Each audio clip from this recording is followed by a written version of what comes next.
नमस्कार दर्शकों, आपका चैनल पे बहुत बहुत स्वागत है। ये वीडियो है functions of human resource management के बारे में। तो सबसे पहले देखते हैं कि ह्यूमन रिसोर्स मैनेजमेंट क्या होता है। जैसे कि हमें पता है 5 फैक्टर्स ऑफ प्रोडक्शन होते हैं: लैंड, लेबर, कैपिटल, ऑर्गेनाइजेशन और एंटरप्रेन्योर। इनमें से 3 फैक्टर्स जो है वो ह्यूमन बींग्स होते हैं और बाकी जो 2 होते हैं वो फिजिकल रिसोर्सेज होते हैं।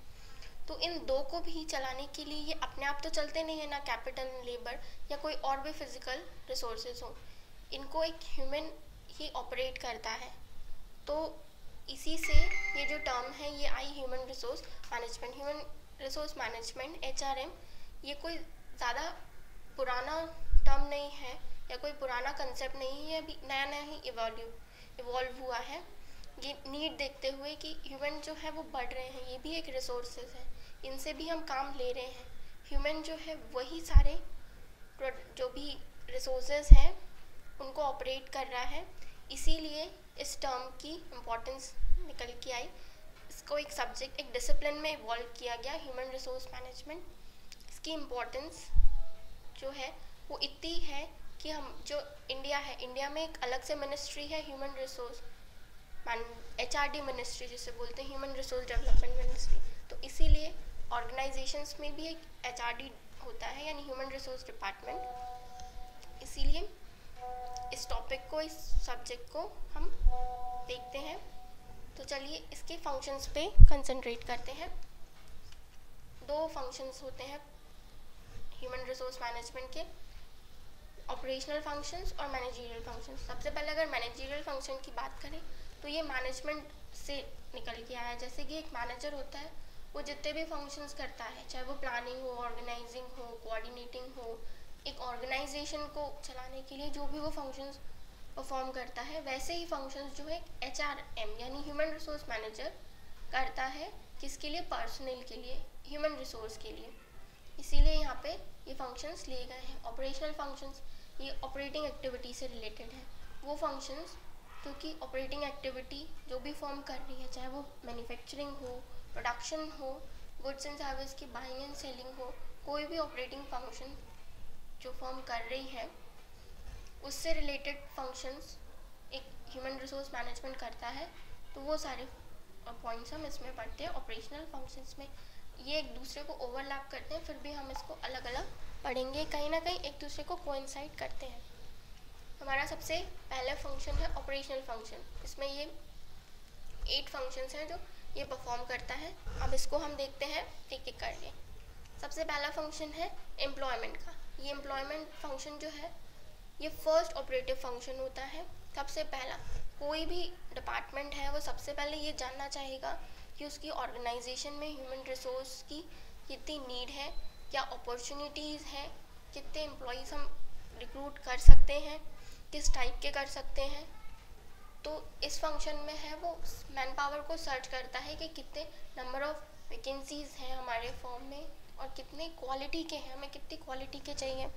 As it is well said कि right person at right place organisation ये पूरी तरीके से फॉलो करता है। ह्यूमन रिसोर्स मैनेजमेंट इतना इस हद तक कोशिश करता है कि जो भी उनके पास प्लेसेस अवेलेबल हैं, वैकेंसीज़ हैं, वो उनको राइट पर्सन्स के थ्रू फिल करें, चाहे वो रिक्रूटमेंट हो, सिलेक्शन हो या प्लेसमेंट हो। हम इसको डिटेल में दूसरे वीडियोस में पढ़ेंगे, सिलेक्शन ऑफ पर्सनल्स या एम्प्लॉयज़। फिर नेक्स्ट है डेवलपमेंट। ये फॉलो अप है एम्प्लॉयमेंट फंक्शन का कि अगर ऑर्गेनाइजेशन है उसने देख तो लिया कि कितने नंबर ऑफ वैकेंसीज़ खाली है, किस टाइप की क्वालिटी चाहिए है, उसके बाद हमने रिक्रूट कर लिया है एम्प्लॉयज़ को, कैंडिडेट्स को ऑर्गेनाइजेशन में। अब उनका डेवलपमेंट कैसे हो, मतलब जो भी ऑर्गेनाइजेशन में कैंडिडेट्स को उन्हें लिया है उनको कैसे वो ट्रेन करें, डेवलप करें, उनके टेक्निकल स्किल्स को बढ़ाएं, ट्रेनिंग प्रोग्राम कराएं, चाहे वो ऑन जॉब ट्रेनिंग हो या ऑफ जॉब ट्रेनिंग मेथड्स हो। ये ट्रेनिंग मेथड्स वो न्यूली रिक्रूटेड पर्सनल्स के लिए भी कराते हैं और जो एग्जिस्टिंग है उनके लिए भी कराते हैं। उनको लेटेस्ट टेक्नोलॉजी से अप टू डेट कराते रहना, उनकी स्किल्स को और इम्प्रूव करते रहना, ये काम भी ह्यूमन रिसोर्स मैनेजमेंट करता है। नेक्स्ट पॉइंट है हमारा कंपनसेशन का। कंपनसेशन में सैलरी, पेंशन, बोनस, इंसेंटिव्स, जो भी चाहे उसको नाम दे सकते हैं। अगर हम कंपनसेशन का हिंदी मीनिंग निकालें तो ये क्या होता है, मेहनताना। जो भी एम्प्लॉय या पर्सनेल ऑर्गेनाइजेशन में काम कर रहा है, भाई वो क्यों काम कर रहा है, उसको जो भी वो काम कर रहा है उसके बदले कुछ तो चाहिए रिवॉर्ड। तो वो रिवॉर्ड उसको किसके थ्रू मिलता है, उसकी सैलरी के थ्रू मिलता है, उसके बोनस के थ्रू मिलता है, एक्स्ट्रा कमीशन, कुछ इंसेंटिव्स। तो ये सारी चीज़ें किस बेसिस पे दी जाती हैं, उसको देखा जाता है कि उसने कितना काम किया है, एडिक्वेट रिम्यूनरेशन कितना है, फिर उसने जितना काम किया उसका जस्ट कितना हो रहा है, इक्विटेबल यानी इक्वल मेजर करते हैं। फिर ये देखते हैं कि ये दोनों उसके कंट्रीब्यूशन से इक्वल मैच कर रहे हैं कि नहीं कर रहे हैं। कंट्रीब्यूशन मतलब वो जो ऑर्गेनाइजेशन को दे रहा है, अपनी टाइम दे रहा है, अपनी एनर्जी दे रहा है वो, तो उसके बदले उसे कुछ देना। ये मॉनेटरी भी हो सकता है और नॉन मॉनेटरी रिवॉर्ड भी हो सकता है। इसे कैसे कंसीडर करेंगे कि पर्सनल की बेसिक नीड क्या है, जो उनके यहाँ का एम्प्लॉय है उसकी कितनी नीड है, वो क्या चाह रहा है, रिक्वायरमेंट, उसकी रिक्वायरमेंट क्या है जॉब से। ये सारी चीज़ें देख के भी जो ह्यूमन रिसोर्स मैनेजर है, HRM है, वो उसकी सैलरी या रेम्यूनरेशन डिसाइड करता है।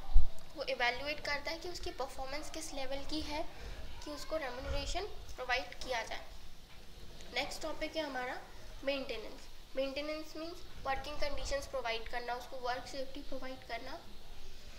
जो भी एम्प्लॉयज़ हैं उन वर्किंग स्पेस या इन्वायरमेंट फ्रेंडली हो, उनका जो वर्किंग कंडीशंस है वो अच्छी हो, हेल्दी हो, सेफ्टी मेजर्स पूरे कंसर्न्स अडॉप्ट कर रही हो। यहाँ पे रेस्ट रूम्स, कैफेटेरिया, काउंसलिंग या एम्प्लॉयज़ का इंश्योरेंस कितना अच्छा है। जितनी ज़्यादा लार्ज ऑर्गेनाइजेशन होगी उतने ज़्यादा लार्ज एम्प्लॉयज़ होंगे, तो यहाँ पे उनको नीड हो जाएगी कि वो अच्छी से अच्छी वर्किंग स्पेस प्रोवाइड करें। जैसे कि यहाँ पे दो एग्जांपल लिए गए हैं। एक में हमने स्टाफ कट कर दी, उनको अनपेड रखा है, उसको बहुत ज़्यादा ही मतलब अच्छी कंडीशंस नहीं है उसकी वर्किंग की, तो उसका एम्प्लॉय मॉडल भी नीचे जा रहा है, उसकी एफिशिएंसी, जो एम्प्लॉय की एफिशिएंसी है वो भी नीचे जा रही है। तो इससे जो ऑर्गेनाइजेशन ने गोल टारगेट किया है, सेट किया है, वो हम शायद रीच या पहुंच ना पाए ना। और वहीं अगर हम सेकंड से कंपेयर करें तो वहाँ पे एनवायरनमेंट फ्रेंडली सिस्टम है, पूरा ऑफिस स्पेस एयरी है, वहाँ पे सारी अच्छी चीज़ें हमने प्रोवाइड की हुई हैं, तो एम्प्लॉयज़ का मॉरल भी बूस्ट हो रहा है, उनकी एफिशिएंसी भी अच्छी है, इसीलिए वहाँ पे प्रोडक्टिविटी भी हाई होगी एम्प्लॉयज़ की। तो ये सब देखना एक ह्यूमन रिसोर्स मैनेजर का काम होता है। Next, motivation. एम्प्लॉयज़ तभी काम करेंगे जब वो मोटिवेटेड होंगे, चाहे वो सेल्फ मोटिवेटेड हो या फिर उन्हें मैनेजमेंट मोटिवेट कर रहा हो। तो जो एक ह्यूमन रिसोर्स मैनेजर है वो बहुत अथक प्रयास करता है कि वो अपने एम्प्लॉयज़ को स्टिमुलेट कर सके, उनको फोर्स ना सही, मतलब उनको ऐसा बता सके, मोटिवेट कर सके कि वो किस तरह से अपनी एफिशिएंसी इंक्रीज़ करें, ताकि जो ऑर्गेनाइजेशन का गोल है उसे अच्छे से रीच करा जा सके, ऑर्गेनाइजेशन गोल को टारगेट किया जा सके अच्छे से, इफ़ेक्टिवली और विद हाई प्रोडक्टिविटी।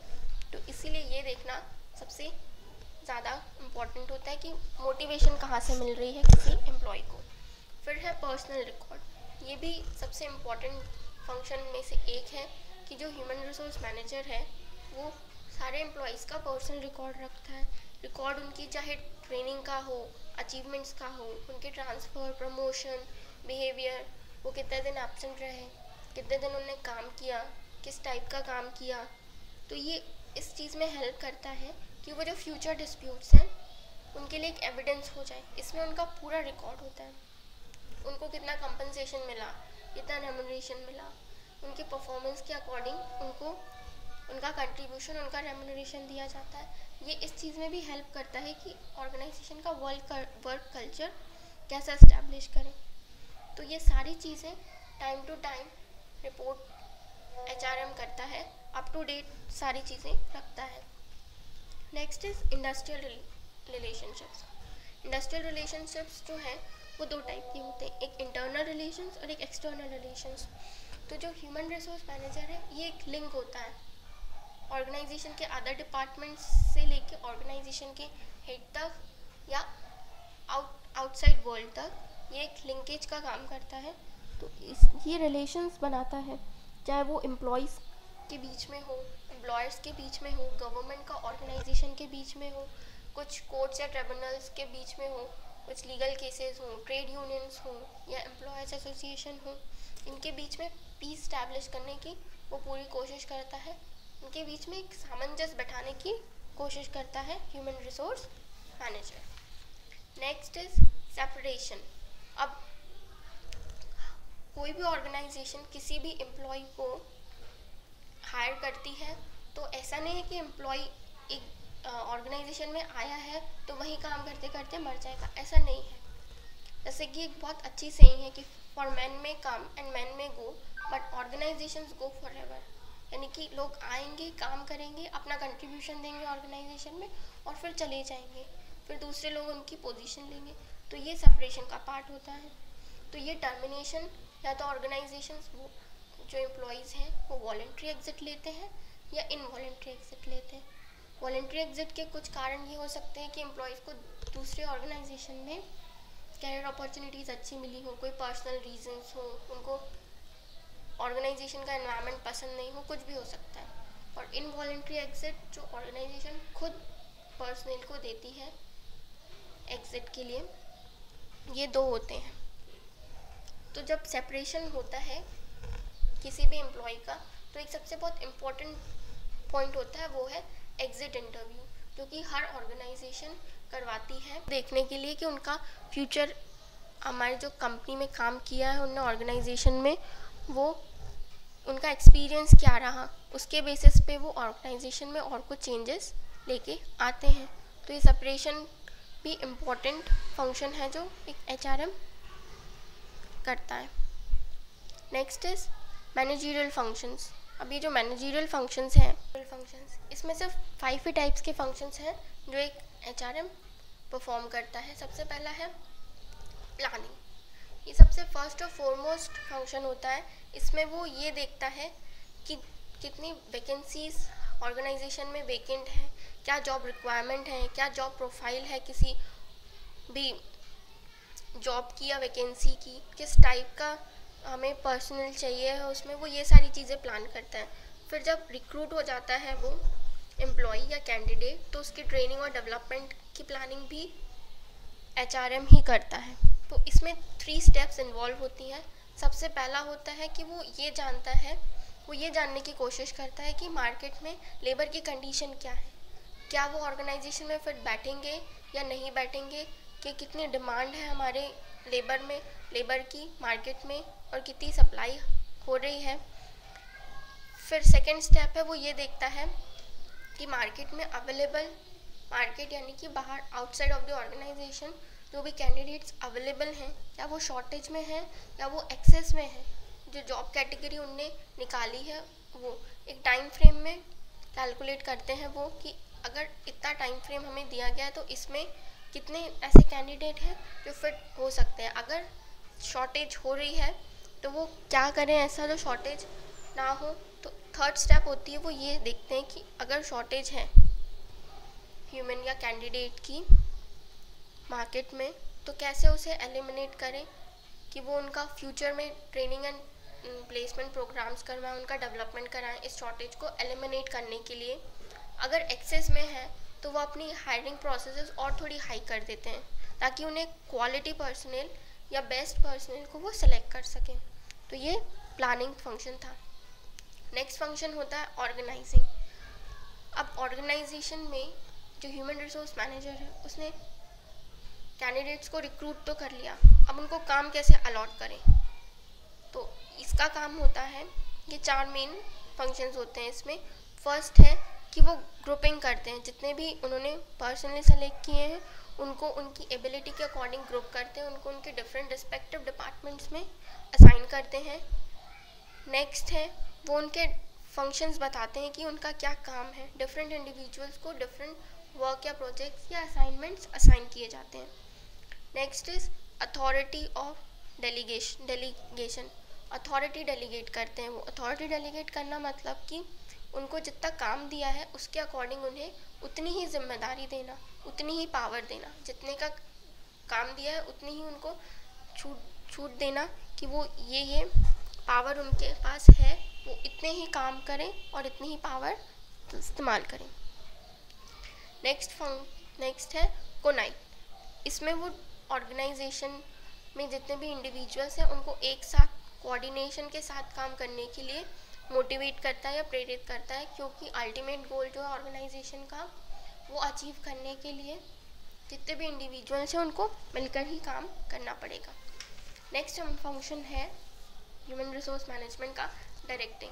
अब एम्प्लॉयज़ को रिक्रूट कर लिया, फिर उन्हें ऑर्गेनाइजेशन में भी और उनके वर्क जो है वो असाइन कर दिए, बट काम कैसे करेंगे? वो काम ऐसे करेंगे कि जितने भी प्लान्स हैं उन्हें एक्शन में लाना, to put your all plans in action.